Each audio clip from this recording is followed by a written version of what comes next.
archival work is not only about scanning and organizing records. It's about becoming custodians of the past, preserving the rich history that shapes our present and our future. I am Daniela Castiblanco Diaz, an intern at the Office of the Public Records under the Executive Office of the Mayor, and today I'm going to share my experience with the arts of the archives and the records management. I organized my presentation in the introduction. Thank you. The introduction, my overall experience, my responsibilities, the highlights, the challenges, the things that I learned about myself, the skills and competencies I gained, and the final remarks. The first day that I arrived at the Office of the Public Records, Dr. Lopez, the director of this office, received me with this welcoming attitude, an enthusiastic attitude, and warm smiles that made me feel I was part of this office from before. He gave me a tour of the 3 floors that we have in the building, showing me all of the information that we have, the historical records, the confidential information, and other materials that shape our history of Washington, D.C. He also introduced me to my co-workers and explained to me the office's mission and how all of us work toward the same goal, to preserve our history and the memories of Washington, D.C. He also introduced me to other videos, introductory videos about records management and about archives. I understood and this opened my mind to a different world, a world of understanding the power records hold on preserving our memories and preserving our identity. He also provided me with my login, with my credentials, governmental credentials, to use my computer and use PeopleSoft and other systems to understand my payment, my benefits, and the online courses that are going to help me grow as a person and in my profession. By the end of the week, I completed the main 3 courses, the cybersecurity, the LGBTQ, and the records management training.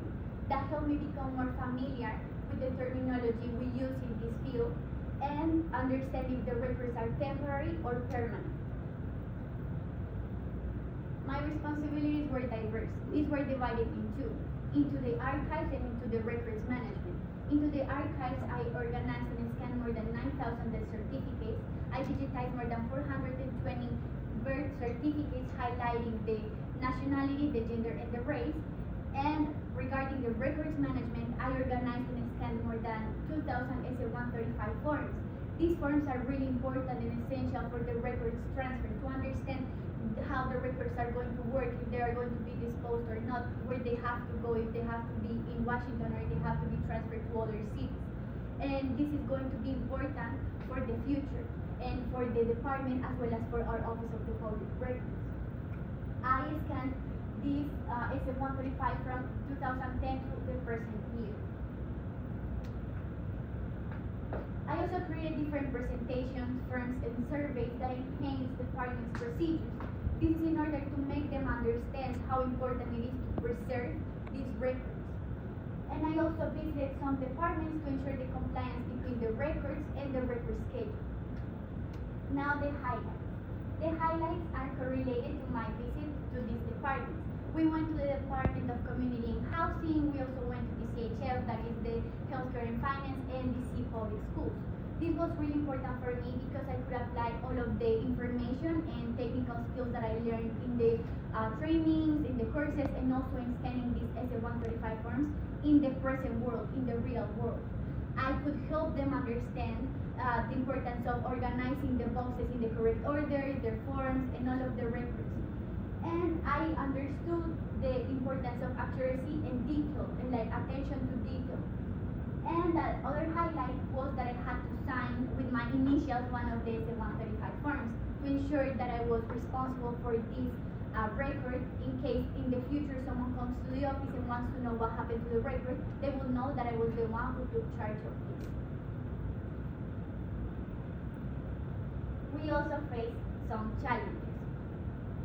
From deciphering cursive writing from birth certificates in the 1800s to having incomplete information, master box lists that didn't have some pages, also other missing pages, accession numbers that were the same, duplicates, was really hard to understand. But I think the best thing that I could do was to have a positive energy and a positive attitude. With my supervisor, we decided to create a Word document where we were writing all of the issues that we were encountering. So for future people who works at my office, the transition is going to be smoother. They will not have to go and try to understand what is happening because there's already a document that explains what is happening with each record and how they can find a solution or they can try to guess what is going to happen for the future. So we did this digitally and also physically. And I understood the skills that we have to have for this. So problem solving is, I think, the most important skill that we have to have. Then attention to detail, and then patience. This is not a job that you're going to finish in 1 week, 2 months, or 1 year. This is an ongoing thing that you have to be aware of. This is something that you have to work every day.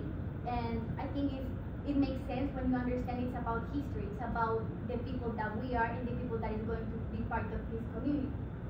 I also apply different techniques that I learned in the seminars, like empathy and clarity within communication. Empathy is really important in my job because I have to understand the records they are trying to transfer. I need to understand their time management and their schedules. And they also need to understand the purpose of the Office of the Public Records and what we have to do with these records. In that way, if we understand both sides, we're going to succeed. And also clarity within communication, because if we are clear about our time schedules, our the way that we have to prioritize and everything, then we're going to be more clear, we're going to have better results. And I learned so many things about myself. The first thing that I learned about me is that I'm capable of doing more of the things that I thought. With my discipline and consistency, I think even if you are not as smart, even if you don't know everything, you don't have experience, as long as you have the positive energy, you want to keep learning, you are going to be able to do it. I also challenged myself and I took different courses online on Percipio about different language programming like Python. That was something that I was always afraid of doing. I don't deal with technology, I can't do with computer science, but I decided to do something that is total opposite to my majors. And that demonstrated to me that it's important to open new doors for yourself and for your professional path. And this is correlated to the skills that I gained. I became more proficient in the records management and analysis of the birth certificates. I could understand the history, how many people died, how many people were born, if they were from parents from the US or if they were immigrants. I also gained more creativity in creating different solutions because for us, we might have a different solution, something more visual. A person might like a solution that is more verbal or written. So we have to be able to open our minds to understand all of the solutions that can be able to work for them. And I also improved my communication skills through professional interactions. Since we had to visit different departments, I had to be diplomatic and patient and understand how these work. And now I want to appreciate all of you for listening to me. I also want to thank my supervisor, Elizabeth, and my boss, Dr. Lopez. Also you, Courtney, for helping me throughout this entire journey, for this opportunity. And I want to say that yes, the archival work is indeed an art, and I am proud for contributing to this Office of the Public Records and also for preserving the memories that are going to shape our future. And I want to leave all of you with this thought. Even though there are some procedures that are not as visible or might not seem as important, the Office of the Public Record plays a crucial role in preserving our culture and identity in the future generations.